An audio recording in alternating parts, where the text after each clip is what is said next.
हाम्रो भान्सामा सधैँ हुने लसुन यो केवल तरकारीमा स्वाद बढाउने मसला मात्रै हो त? सायद होइन। यसभित्र यस्तो शक्ति लुकेको छ जुन हामी मध्ये धेरैले थाहै नपाई खेर फालिरहेका छौं। ल आउनुहोस् आज यसैको बारेमा अलिक गहिरिएर कुरा गरौँ। हो, प्रश्न एकदमै जायज छ।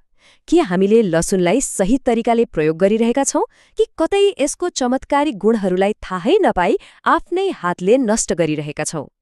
आजको यो विश्लेषणमा हामी यही रहस्यको पर्दा खोल्नेछौं। त्यसो भए सुरु गरौँ पहिलो खण्डबाट। लसुनलाई हामी मसलाको नजरले मात्र हेर्छौं, तर के यो वैज्ञानिक रूपमै प्रमाणित औषधि पनि हो त? हो, यसका गुणहरूले यसलाई सामान्य मसलाभन्दा धेरै माथि राख्छन्। अहिलेका रिसर्चहरूले के देखाउँछन् भने लसुनको नियमित सेवनले ब्लड प्रेसरलाई सिस्टोलिक र डायस्टोलिक दुवै लगभग 2.5 देखि 12 mmHg सम्म घटाउन सक्छ। सोच्नुस् त, विशेष गरी हल्का उच्च रक्तचाप भएकाहरूका लागि यो त कतिपय औषधिले गर्ने काम बराबर भयो नि। अब प्रश्न उठ्छ, लसुनमा यस्तो के छ त? यी सबै फाइदाको पछाडि एउटा हिरो छ जसको नाम हो एलिसिन। यो एक प्रकारको सल्फर कम्पाउन्ड हो र लसुनको औषधीय गुण पाउन यो हुनै पर्छ। तर एउटा कुरा के छ भने यो हिरो निकै नाजुक अर्थात् अस्थिर हुन्छ। लसुनलाई अलिकति चिरफार गरेर हेर्दा यसमा धेरैजसो त पानी र कार्बोहाइड्रेट नै हुन्छ। तर त्यो जादु चाहिँ कहाँ लुकेको छ त? हो, त्यो सानो 3.5% अन्य भन्ने भागमा हो। यही भित्र लुकेका हुन्छन् एलिसिन जस्ता शक्तिशाली सल्फर यौगिकहरू, जसले लसुनलाई यति विशेष बनाउँछ। अब अर्को खण्डमा जाउँ। लसुनको यो शक्ति कुनै आजको नयाँ आविष्कार भने पक्कै होइन है। हजारौं वर्षदेखि हाम्रा पुर्खाहरूले यसको महत्त्व बुझेका थिए र यसलाई स्वास्थ्य उपचारको रूपमा प्रयोग गर्दै आएका थिए। सोच्नुस् त, चिकित्साका पिता मानिने ग्रीसका हिपोक्रेट्सदेखि लिएर हाम्रै आयुर्वेदका पिता चरकसम्म सबैले मुटु र रगतका लागि लसुनको फाइदाबारे लेखेका छन्। प्राचीन रोम र इजिप्टमा त सैनिकहरूको बल बढाउन यसलाई खुवाइन्थ्यो।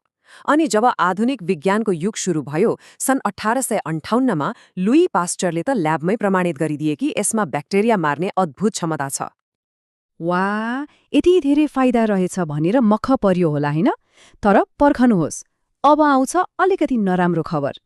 दुःखको कुरा के हो भने हामीले भान्सामा लसुन तयार गर्ने सामान्य तरिकाले नै यसका लगभग सबै स्वास्थ्य लाभहरूलाई नष्ट गरिदिन्छ। कुरोको चुरो यही छ। वैज्ञानिक अध्ययनहरूमा जुन लसुन प्रयोग गरिन्छ त्यो अक्सर एज्ड गार्लिक एक्स्ट्र्याक्ट हुन्छ। यसमा विशेष प्रक्रियाबाट फाइदाजनक तत्त्वहरूलाई जोगाएर राखिएको हुन्छ। तर हाम्रो तावामा झ्वाइँ पर्ने लसुनमा ती तत्त्वहरू बाँकी रहँदैनन्। ल, अब सुनौ हामीले गर्ने दुईवटा मुख्य गल्तीहरू। पहिलो गल्ती, तातो तेलमा झ्वाइँ पारेर लसुन भुट्नु। यसो गर्दा त्यसको नाजुक सल्फर कम्पाउन्ड, त्यो एलिसिन, नष्ट हुन्छ। अनि दोस्रो गल्ती, काँचो लसुनलाई काटेर वा कुटेर तुरुन्तै मुखमा हाल्नु। यसो गर्दा एलिसिन बन्न चाहिने रासायनिक प्रतिक्रिया नै पूरा हुन पाउँदैन। ल, गल्ती त थाहा पाइयो। अब के गर्ने त? चिन्ता लिनु पर्दैन, समाधान पनि एकदमै सजिलो छ।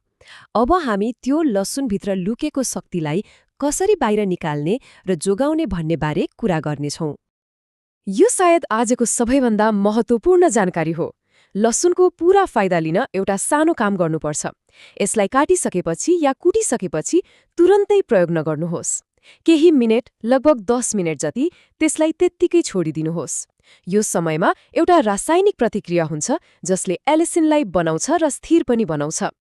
अब भने यसलाई खानुहोस्, चाहे काचै होस् वा तरकारीमा पछिबाट हाल्नुहोस्। अब अर्को एउटा अझै शक्तिशाली तरिका पनि छ। त्यो हो फर्मेन्टेसन, जस्तै हामीले खाने लसुनको अचार। यो प्रक्रियाले लसुनका फाइदाजनक सल्फर यौगिकहरूलाई अझ स्थिर र शरीरले सजिलै लिन सक्ने बनाउँछ, त्यो पनि तातोको प्रयोग बिना नै। ल, फाइदा लिने तरिका त थाहा भयो, तर कति खाने त? अनि के सबैले खान मिल्छ? यो जान्न पनि उत्तिकै जरुरी छ। अब यस्तो जिम्मेवार प्रयोगबारे कुरा गरौँ। त्यसो भए कति खाने त? धेरै खानु पर्दैन। लामो समयसम्म स्वास्थ्य लाभ लिनका लागि विज्ञहरू हरेक दिन नियमित रूपमा 1 देखि 2 पोटी ताजा लसुन खाए पुग्ने बताउँछन्। यहाँ महत्त्वपूर्ण कुरा भनेको निरन्तरता हो। अब फाइदाको कुरा गर्दा केही सावधानी अपनाउनु पर्ने कुराहरू पनि छन्।